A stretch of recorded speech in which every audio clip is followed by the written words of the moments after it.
Yo, what's good, YouTube? I'm back with another reaction video, and we got the Boston Celtics banner yearbook in the 1986. Now it says one of 8, and I couldn't find the last 2, 7, and 8. I don't know if y'all know where that's at. I'm gonna maybe do some more research and look around for it. But yeah, so let's get straight into this video, man. Subscribe if you're new. Hit that like button. Turn on that bell, man. We uploading every single day, man. And yeah, if you're loving my channel, man, you definitely get videos every day. But deeply appreciate y'all too, man. So let's get straight into this video, y'all. It's the banner year in 1986.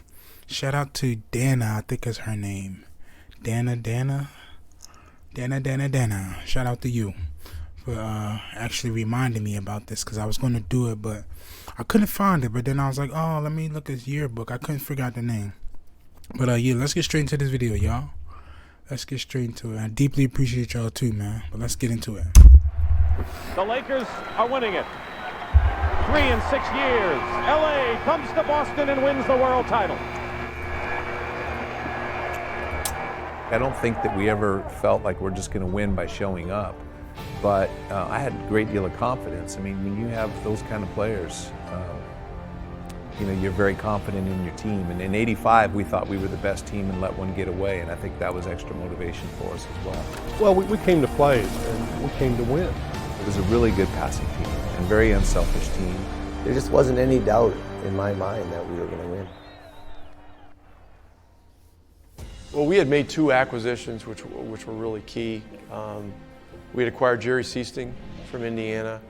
And Seasting wasn't a star player, but he was a guy whose skills really beautifully fit that group of players. His shooting ability, his know-how, he can handle the ball. Now for Seasting, big basket for Indiana right at the buzzer. Well, I was just lucky because I was basically a mercenary on the team, and you know, I was coming in here for a specific reason, to make open shots.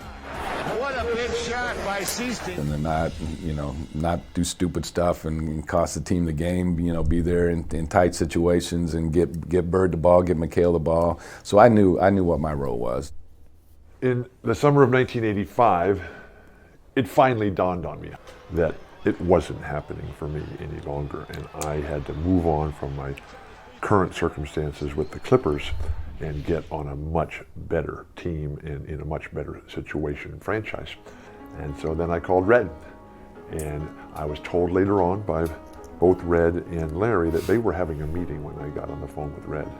And when I asked Red if I could please come and be on the Celtics, Red asked me to hold on a moment. And so while he put his hand over the phone and looked across the desk to where he and Larry were strategizing about the future, Red asked Larry, hey, it's Walton on the phone. He wants to come be a part of the Celtics. What do you think? And Larry said, go get him, Red. The main part of the team was pretty much intact. Walton and I came that summer in '85, and both of them were a little bit complicated on how we got here, but mine was probably the most. I was a free agent. You know, it was a 2 or 3 month process before I actually got here, and I actually missed a couple of days of training camp. I really felt strongly, you know, of the importance of making the team in '85, '86, because I just had the feeling during that training camp that team was going to be special. Guys like Larry and Kevin, Chief were at their peak, you know, and Danny and DJ were still top performers in the league. So it was the ultimate combination of not only, you know, talent and skill, but experience collectively and individually, and just guys who loved the game and knew how to play and were willing to play together. And right off the bat, I mean, I knew the whole summer that their goal, there was no success unless you won the championship. And going through camp, knowing that we had an extra big and Jerry from a shooting standpoint, and being very active with the point guards, we felt we had a good chance to making a hell of a run. When we got on top of our game and started playing, it was almost magical. Like afterwards, you walk in and go, oh my, I mean, the ball popped, everybody played. It was just a fantastic time, and so I knew we'd be good. I didn't know if we'd be quite that good.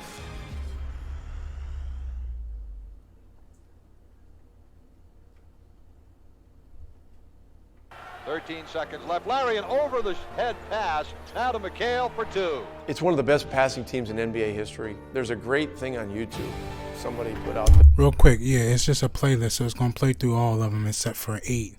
So I couldn't find, I don't know where 7 and 8 is at. It was on the Boston Celtics YouTube page. So I don't know. I'm going to look for 7 and 8. But yeah, it's just going to play through all of them. It's about a 5-minute thing just showing all the phenomenal passing exchanges that went on during that year. Bird is obviously involved in a lot of them, but everybody is. Well, we came to play.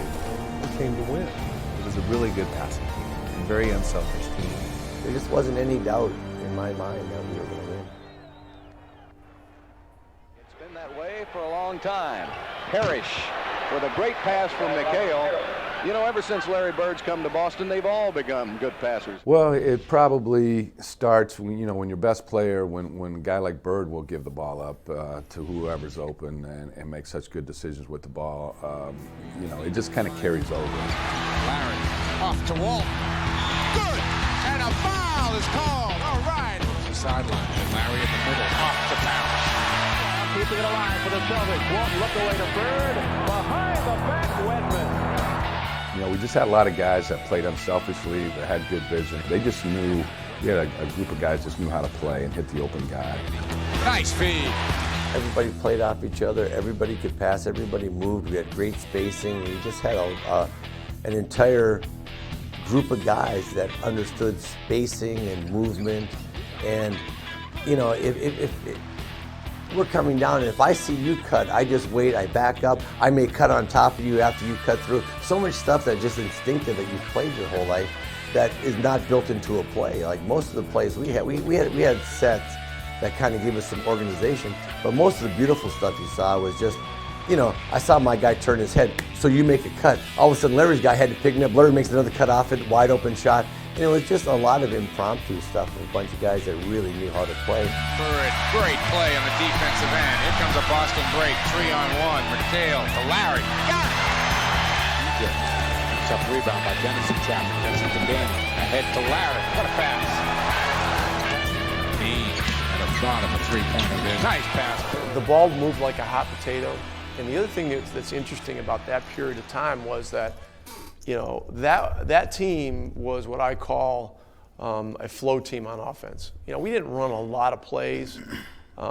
It was a bunch of high basketball IQ guys playing the game. A thing that we had too that most teams didn't have, we had such great size. And so Walton, Bird, McHale, even though everybody talked about him never passing the ball or whatever, those guys could throw right over the top of the defense, and where other teams couldn't do that against us because we were so tall. So I think to have big players that commanded double teams and can pass just as well as the small guys, if not better at times, just made us a great passing team. Goodness. Well, it makes it easy. Anytime you can work out of the post and you can go and set flare screens and down screens for other players and then keep the ball moving, it keeps the defense off balance and it makes them work harder on the defensive end. Has 18 points. Oh, what a nice pass by Walton to Bird. I would feel like Larry and Bill was probably two of the best passing big men in the history of basketball, in my opinion. They were exceptional passers. Not only could they pass in traffic, but they had enough heat on it to get through all the bodies, but yet it was soft enough where you could handle it.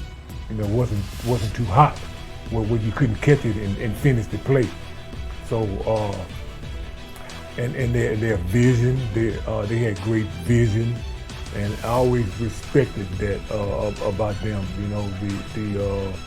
How they were able to see everything develop and to make that pinpoint pass.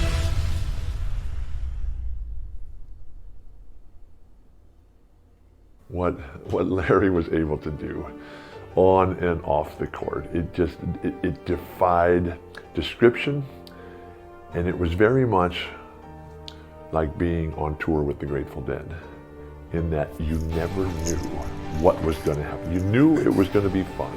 You knew it was going to be great. You knew it was going to be dynamic. You knew it was going to be explosive. But you could never say, that's what's going to happen. Well, we came to play.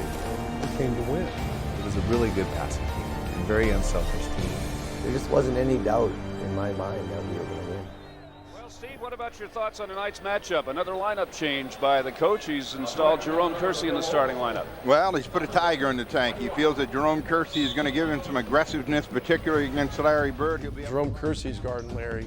And I think his first 8 or 10 points were left-handed. And at that point, McHale was still coming off the bench. And so Larry scores his 6th point on some kind of left-handed shot. Bird against Kersey.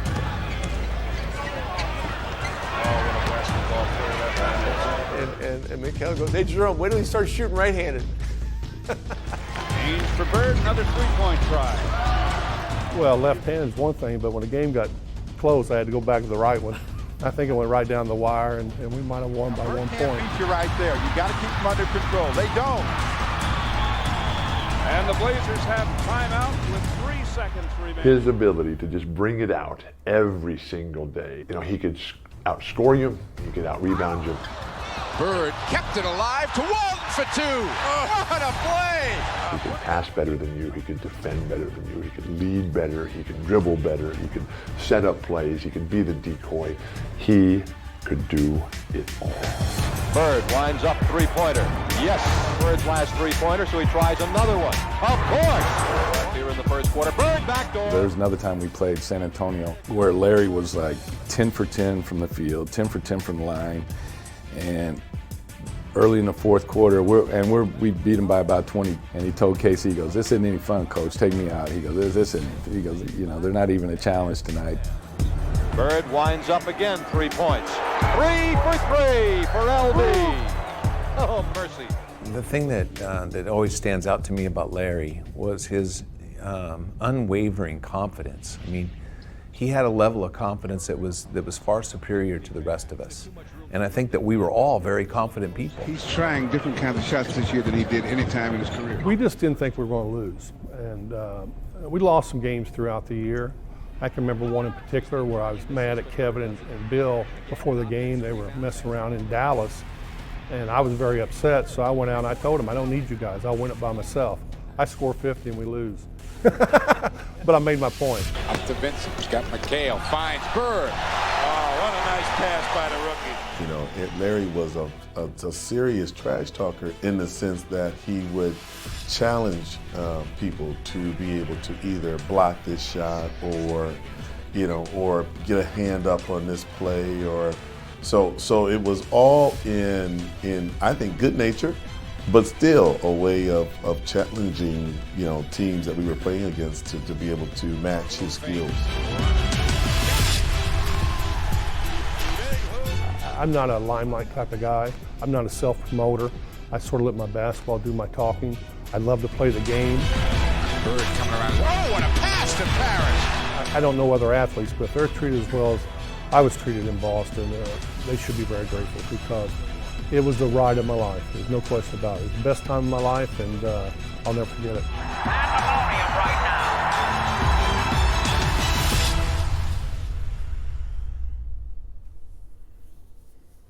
This is good. Bill was larger than life in so many ways. We all worshiped Walton. Walton was a legend to us. I had no idea what it was going to be like. I knew the basketball would be good. I didn't know how good. Walton on the right side, off the glass, and Bill Walton makes it a 28-point lead. Well, we came to play, and we came to win. It was a really good passing team and very unselfish team. There just wasn't any doubt in my mind that we were going to win. It seems like it was yesterday, and the joy and the happiness and the optimism and the hope that was brought back into my life, not really by anything that I had done other than the choice to come back here. For a lot of us, you know, Bill Walton was like a guy that we looked at UCLA, the 21 for 22, the Memphis game, just some of the stuff he had done in UCLA and the Bruins, and, you know, coming in the 77 series in Portland when, you know, the Trailblazers beat the 76ers. And just some of the stuff he had done, you're like, wow, man, this guy is like a special player. How much does he have left? You know, with Bill's history, we had no clue. We got off to a pretty good start in training camp. He was pretty healthy, and we was trying to ride the wave. You know, bringing in Bill Walton, I think, was a real big boost for us. Really solidified our bench with his experience, size, passing ability.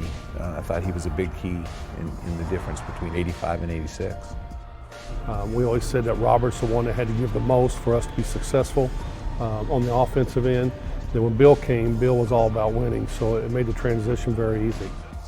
And one reason why I have so much admiration and respect for Bill, one of the first places he stopped at when he came to Boston was my house, to make sure that I was comfortable with him being on the team. Why, I don't know, because I had no say in personnel, but he felt like it was important. We were a different group of guys. We had won a lot and we expected to win.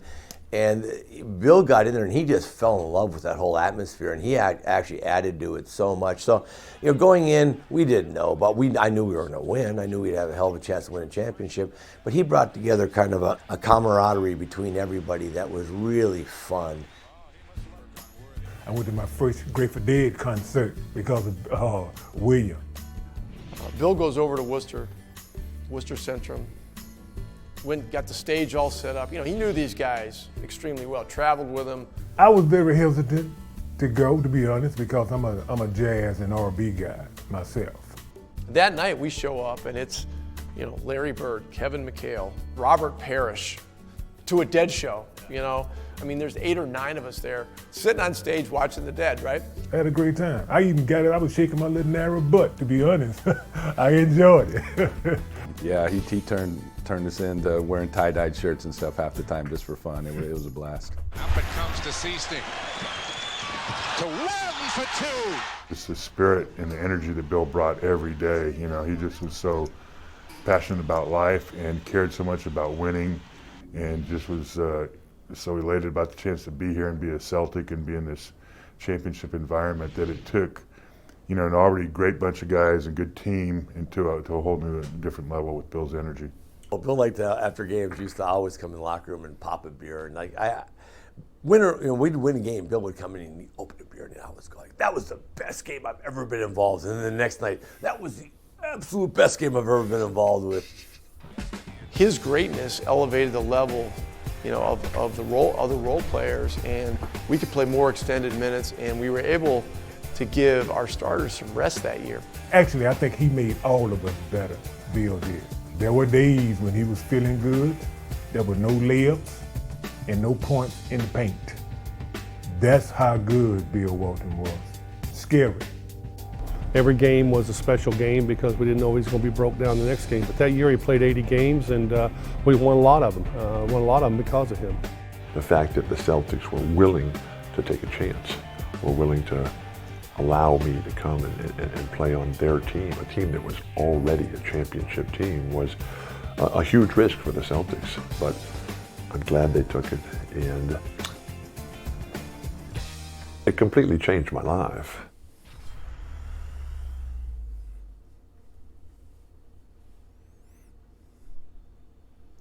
We had a love affair because we all loved the game. And one thing I always respected about Larry and Kevin, during their premium years, they got better every year they came back. Every year they was better.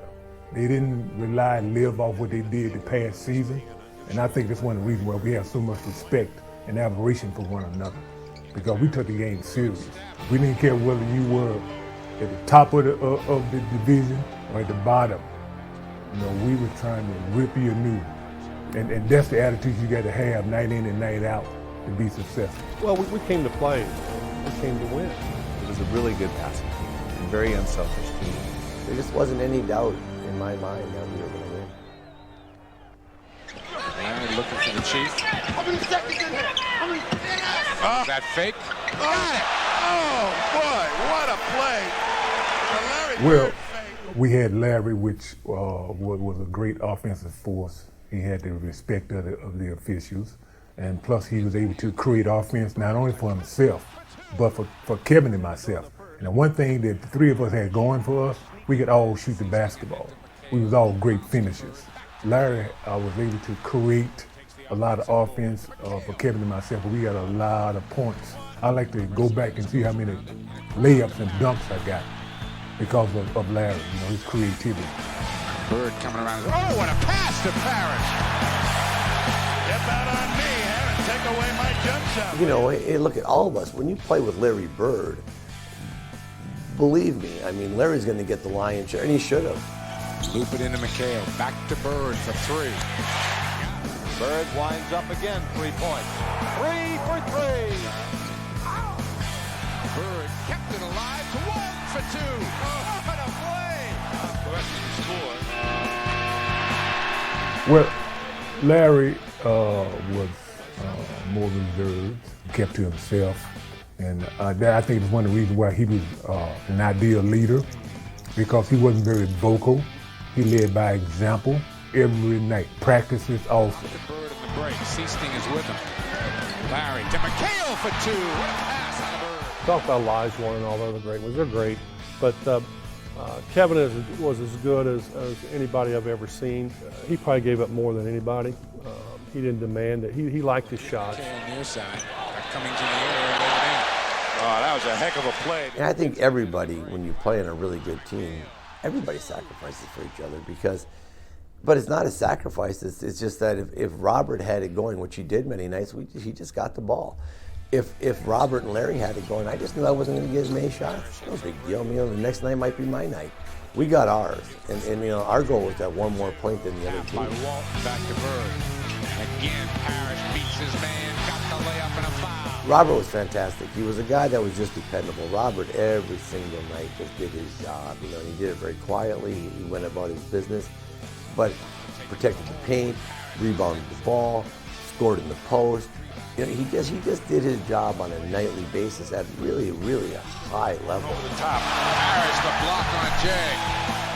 I can't tell you how many times at the end of the break, Robert and I were on the board, and we were also out in front because we outran everybody. What an asset, Robert Parrish. If Robert ran the court and you can keep the happy, give him the ball, most of the time to finish off, that kept Robert happy, because you don't like big men out running when they don't get the ball. So you had to reward him somewhere. Beautiful lead pass to Parrish. There's just so many shots to go around. That's why we always try to get 100 shots up a game. If we knew we'd get 100 field goal attempts, everybody would be satisfied. Here's McHale's turnaround. Buries it over Livingston. And go to your bread and butter. In the end, us being a great team meant more than any individual thing or anything like that. It was just kind of one of those teams that had we all just been on different teams, like I tell people, we would have scored more and we'd have won less. So I'd much rather take winning than point. I think one of the reasons why Larry and Kevin and myself are Hall of Famers, I don't think it's so much our individual talents, is that we was on great teams. We played on great teams. We had one hell of a run. And I think that's the main reason, in my opinion, why we in the Hall.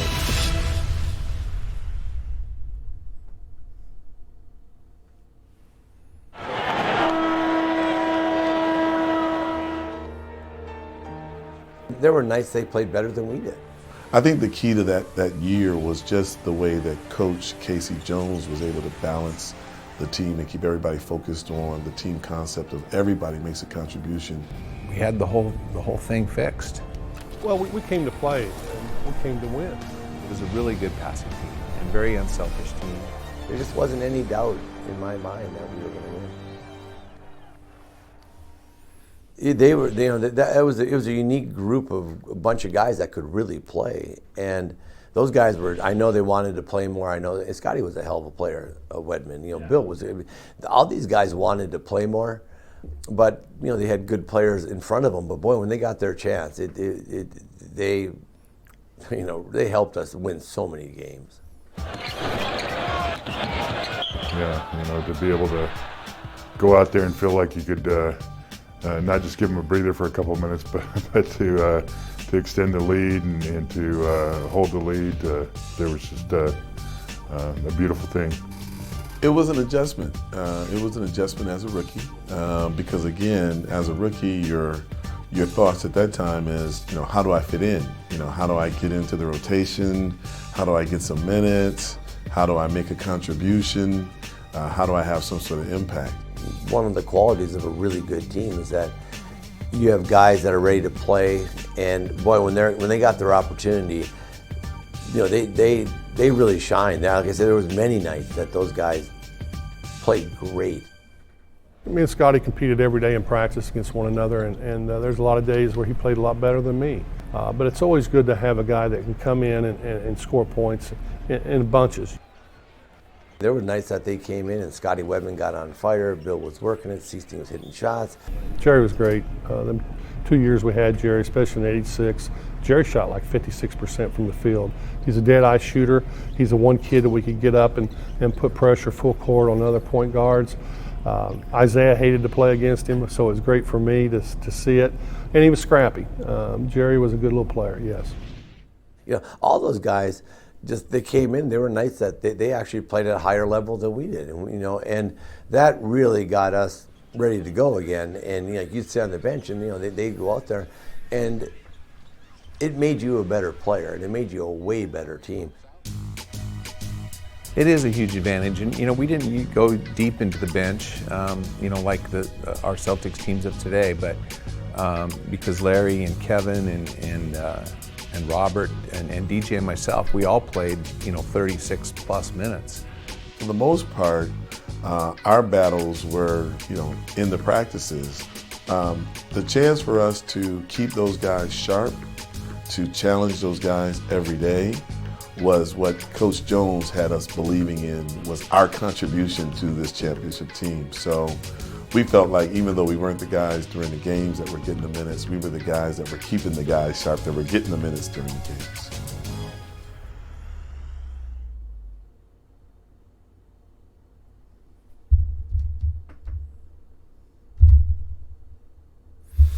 All right, y'all, that's it, man. I need to try to find part 7 and 8. If y'all know where 7 and 8 is at, man, please send them my way. I'm gonna do some more. I'm gonna look, because I know on the Boston Celtics site it said, what did it say? I had something in my eye, to my eyes, irritating. It says something like unavailable, so I couldn't get 7 and 8. So I'm gonna try to look for 7 and 8, see if I can find that. But if y'all know where 7 and 8 is at, man, then definitely appreciate you could send it my way so I can finish this up. But for now, man, I'm on to the next video, man. Appreciate all love and support, y'all. Deeply, deeply appreciate y'all, man. Really do appreciate y'all, man. But yeah, that's about it, man. I'm on to the next video. Subscribe if you're new. Hit that like button. Turn on that bell, man. I'm uploading every single day. If you're loving my channel, you definitely get videos every single day. And yeah, that's about it, man. Got an instrumental mixtape dropping June 23rd. And for now, I love y'all. I'm out. Peace.